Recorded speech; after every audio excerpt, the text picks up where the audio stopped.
Hello students, welcome two terabyte गुरु। आज हम पढ़ेंगे क्लास 6 की साइंस का चैप्टर 1, जो कि है वंडरफुल वर्ल्ड ऑफ साइंस। इसे हम मेरे नोट्स से पढ़ेंगे और फैक्ट्स बेसिस पर पढ़ेंगे। ये चैप्टर सिर्फ एक इंट्रोडक्शन है साइंस का, तो शुरू करते हैं। What is science? साइंस सिर्फ एक कलेक्शन नहीं है आइसोलेटेड फैक्ट्स का। ये एक dynamic hands on way of thinking, observing and experimenting का तरीका है कि यूनिवर्स कैसे काम करता है। इसे हम जान सकते हैं डायनेमिक वेज में, ऑब्जर्विंग, एक्सपेरिमेंटिंग, थिंकिंग वेज में। The jigsaw puzzle analogy. Science एक मैसिव नेवर एंडिंग पजल की तरह बिहेव करता है। हर एक नई डिस्कवरी मिसिंग पीस किसी भी पिक्चर में ऐड कर देती है, पर वो नए क्वेश्चंस को और उठा कर लिए जाती है। इसीलिए इसे एक नेवर एंडिंग पजल कहा गया है। The core driver of science, curiosity. Curiosity यानी कि जिज्ञासा, जानने की इच्छा।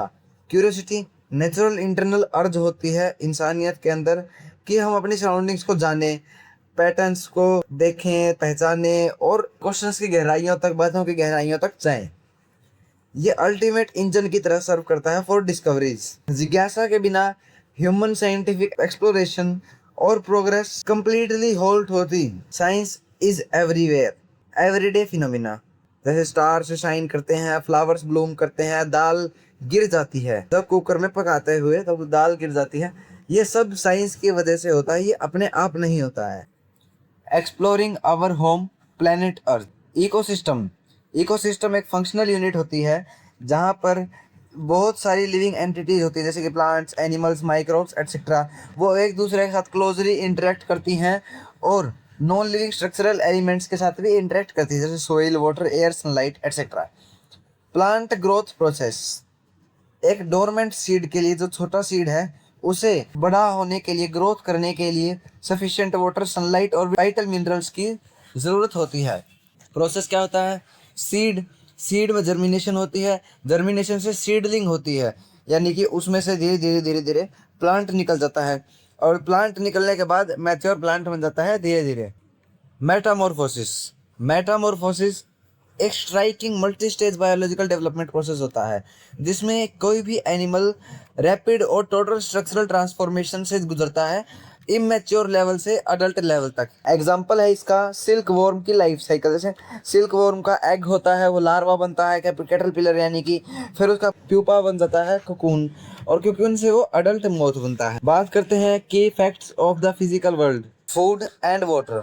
फूड एक ऑर्गेनिक फ्यूल के तरह एक्ट करता है बॉडी के लिए। ये हमें energy, cellular growth, repair want on tissues और boosters immunity against pathogens. Water water vital होता है सेल सर्वाइवल के लिए, बॉडी टेम्परेचर रेगुलेशन के लिए, मेटाबॉलिक रिएक्शंस और स्ट्रक्चरल न्यूट्रिएंट ट्रांसपोर्ट के लिए। Freezing point of pure water होता है 0 डिग्री सेल्सियस और बॉइलिंग पॉइंट होता है 100 डिग्री सेल्सियस। बात करते हैं मटेरियल्स एंड प्रॉपर्टीज की। जैसे मेटल्स हो गए जिनमें स्ट्रक्चरल हार्डनेस होती है, वो ड्यूरेबल होते हैं, हाईली एफिशिएंट होते हैं कंडक्टर्स हीट और इलेक्ट्रिसिटी के। प्लास्टिक्स लाइट वेट होते हैं, हाईली मोल्डेबल होते हैं, यानी कि इन्हें डिफरेंट शेप्स में अच्छे से आसानी से बदला जा सकता है, सस्ते होते हैं और एंटायरली वाटरप्रूफ होते हैं। रबर हाईली इलास्टिक होते हैं, फ्लेक्सिबल होते हैं और एक्सीलेंट इलेक्ट्रिकल इंसुलेटर की तरह काम करते हैं। Scientific method. To systematically decode natural mysteries or solve complex problems, scientists globally follow a structured logic loop termed the scientific method. Scientific method के ये कुछ 6 स्टेप्स हैं, जिनमें पहला स्टेप है ऑब्जर्वेशन। किसी चीज़ को नोटिस करना, सडन चेंज वगैरह को, जिसमें पॉइंट्स को नोट डाउन करा जाता है। बात करते हैं क्वेश्चन। उन चीज़ों पर क्वेश्चन करना कि ये चीज़ क्यों हुई, कैसे हुई, ये चीज़ें।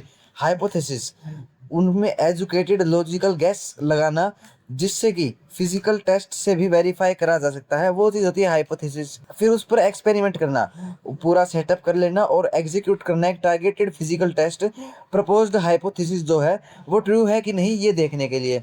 एनालिसिस, अब जो रिजल्ट निकलेगा उसको एनालाइज करना कि उस चीज़ ने कैसे परफॉर्म करा है, वो जो हाइपोथेसिस है वो ट्रू है कि नहीं है, ये जो ऑब्जर्वेशन हुई है ये अकॉर्डिंग टू द नेचर है या फिर नहीं है, ये चीज़ें।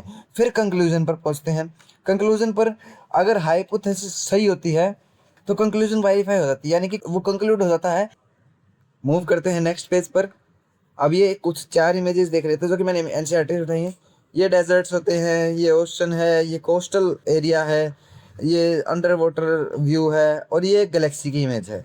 बस ये मैंने एनसीईआरटी से ही उठा ली थी एक इमेजेस दिखाने के लिए।